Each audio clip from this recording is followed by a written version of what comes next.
हे नारायण, इस मानव जन्म का लाभ क्या है जानते हो? संसार का विषय भोग भोगना, फिजिकल रिलेशनशिप, ये सब ये संसार का जीवन का, मानव जीवन का फल नहीं है। ध्यान दीजिएगा मेरी बात पर। अगर ये ही फल होता तो मनुष्य क्यों बनाया जाता? फिर तो पशु बना दिया जाता। वहां फ्रीडम भी बहुत है, जो चाहे जिससे चाहे करे, कितनी स्वतंत्रता है। लेकिन भगवान ने मनुष्य बनाया तो विषय भोग तो मनुष्य जन्म का लाभ फल नहीं है। तो क्या धन कमाना? तो क्या चोर डाकू व्यापारी और भिखारी भी कमाता है? हमारे वृंदावन में कोरोना काल में भिखारी भी ऐसे हुए जिन्होंने लाखों लाखों रुपया दान किया है। बिहारी जी मंदिर से भी भिखारी ने, एक बुढ़िया कई लाख रुपए दान किए उसने। हमारे यहां तो भिखारी भी लखपति है। और महाराज अगर आप सर्वे करेंगे तो गूगल पर करोड़पति भिखारियों की भी नाम है।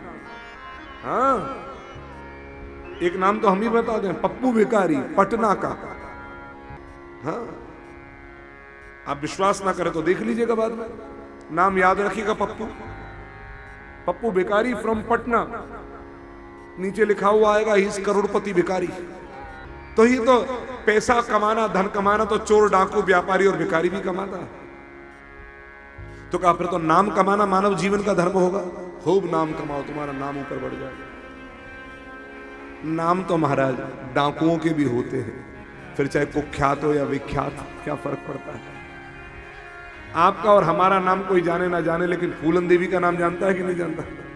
नाम तो डाकुओं के भी, फेम और डीफेम से फर्क नहीं पड़ता, वह नाम तो है। डाकुओं के भी नाम है साहब। तो नाम, ये फेम कमाना, ये भी मानव जीवन का फल नहीं है।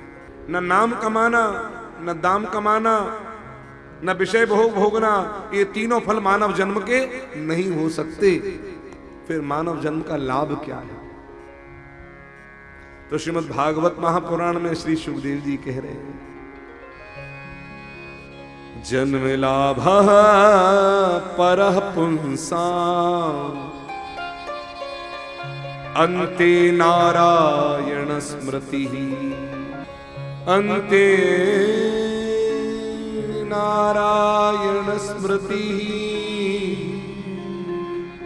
अन्ते नारायण स्मृति।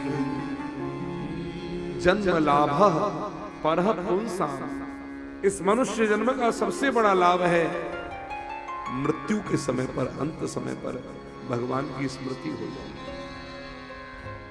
आप कहेंगे ये तो बहुत आसान है। नको बाबा, आसान नहीं है। ये सब हो रहा है पाठ, आप आंख बंद करके रोते हो, थोड़ा तो भगवान याद आते होंगे। जब आंख बंद करके रोता हूं भगवान नहीं, फिर अपने आप को बाजार में कपड़ा खरीदता हुआ पाता हूं। क्यों? जीवन भर यही व्यापार किया, कपड़े का व्यापार किया, आज भी वही दिखाई देता है। मृत्यु और जन्म क्या है? ये एक्सरे है महाराज। जीवन भर जो आप करोगे, मृत्यु के समय वही रील सामने चलने लगेगी। इसलिए भैया गोस्वामी जी तुलसीदास जी को लिखना पड़ गया, कह दिया, जन्म जन्म मुनि जतन कराही, जन्म जन्म मुनि जतन कराही, जन्म जन्म मुनि जतन कराही, जन्म जन्म मुनि जतन कराही, अंतराम कहीं आवत नाही, अंतराम कहीं आवत नाही, अंतराम कहीं आवत नाही, अंतराम कहीं आवत नाही, जन्म जन्म मुनि जतन कराही।